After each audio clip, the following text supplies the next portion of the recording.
Article 2 के इस video में आपका स्वागत है। आज इस वीडियो में हम आर्टिकल 2 को एक्सप्लेन करेंगे और बात करेंगे कोई नया स्टेट अगर भारत में ज्वाइन होता है तो क्या सिचुएशन रहती है, कॉन्स्टिट्यूशन यहाँ पे क्या कहता है। तो चलिए बात करते हैं आर्टिकल 2 व्हाट इट सेज, क्या कहता है आर्टिकल 2। आर्टिकल 2 कहता है कि पार्लियामेंट के पास ये पावर है, parliament can make a law to add a new state to India. Bharat में कोई नया स्टेट जो है वो ऐड हो सकता है by parliament law. Parliament law बना के कोई नया स्टेट जो है वो भारत में इंक्लूड कर सकता है। और नंबर 2 दूसरा पावर है, it can create a new state from a territory that was not earlier part of India. ये दो पावर जो है वो पार्लियामेंट के पास है। और एक और बात है कि parliament can also decide the rules and condition for that state. ये आर्टिकल 2 कहता है। चलिए इसको समझते हैं। तो देखिए article 2 gives only the parliament this right, सिर्फ पार्लियामेंट को ये राइट दिया जाता है।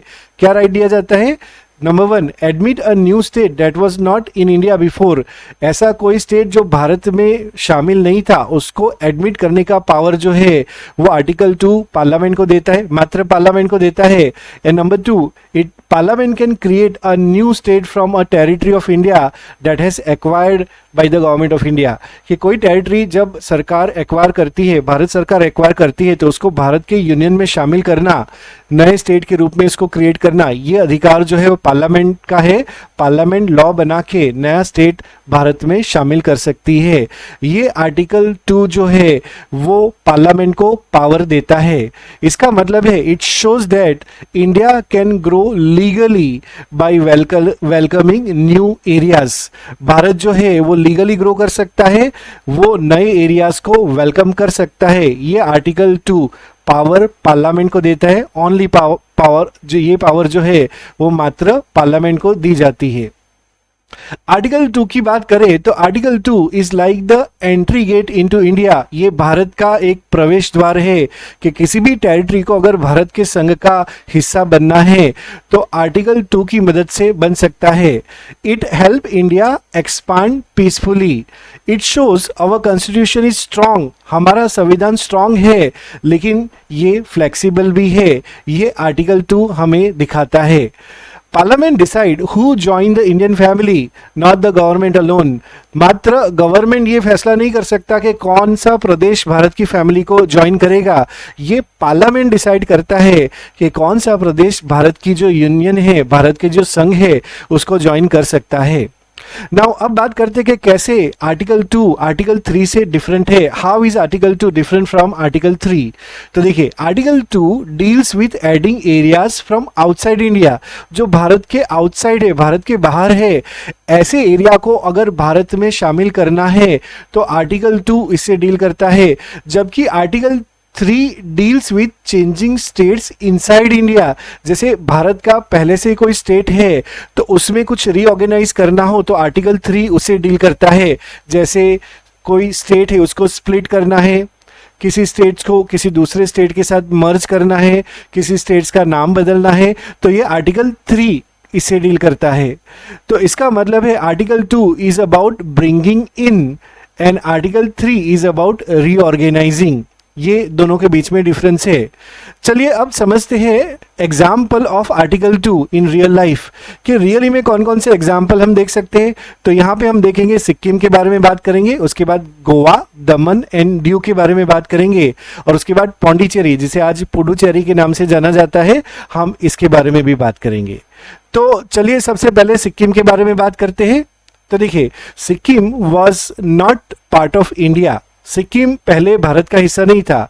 First it became an associated state in 1974। ये भारत का एक एसोसिएटेड स्टेट बनता है, एसोसिएट स्टेट बनता है, वो भी 1974 में। देन आर्टिकल 2 का उपयोग करके हमारी पार्लियामेंट सिक्किम को फुल स्टेट बनाती है इन 1975। 1975 में आर्टिकल 2 का उपयोग होके ये एक फुल स्टेट बनता है, सिक्किम भारत का फुल स्टेट बनता है। अब बात करते हैं गोवा, दमन एंड दीव के बारे में बात करते हैं।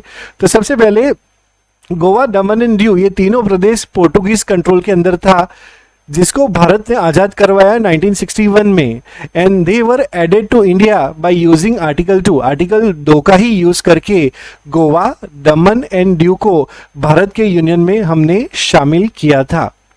इसके बाद अब बात करते हैं पौंडीचेरी मतलब पुडुचेरी की बात करते हैं। तो देखिए, हम 1947 में अंग्रेजों से आज़ाद तो हुए, हमें फ्रीडम मिला, 1950 में हमने अपने आप को रिपब्लिक भी बना दिया, लेकिन अभी भी फ्रेंच कॉलोनी जो थी वो अभी भी फ्रेंच जो प्रदेश थे, भारत के कुछ प्रदेश थे वो फ्रेंच के अंदर थे, जो फ्रेंच कॉलोनी के नाम से जाने जाते थे। तो उसमें ये 4 प्रदेश थे, पुडुचेरी, कराईकल, यानम एंड माहे। इन तीनों को एक नाम के अंदर रखा, दैट इज पुडुचेरी। तो पुडुचेरी में चारों प्रदेश आ जाते हैं। चारों प्रदेश में कौन से? एक है पुडुचेरी, एक कराईकल, एक यानम एंड एक माहे। आप देख सकते हो यहाँ पे मैप में कि तमिलनाडु में 2 प्रदेश लोकेटेड है, एक पुडुचेरी और एक कराईकल है। आंध्र प्रदेश में यानम है एंड केरला में माहे लोकेटेड है।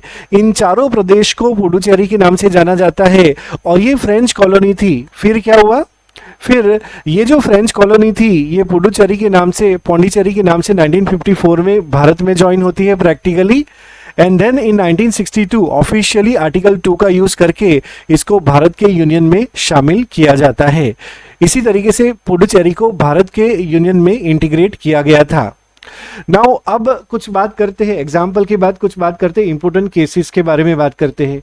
तो एक जो बहुत फेमस केस था वो है बैरूबरी यूनियन केस, 1960 का केस है, और दूसरा केस है मगन भाई पटेल केस, 1970 का केस है।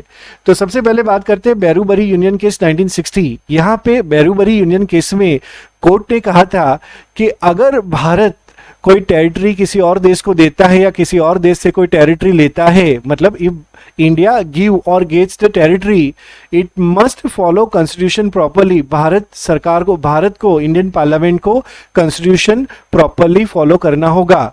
इसका मतलब है parliament must use constitutional amendment if territory is lost or change.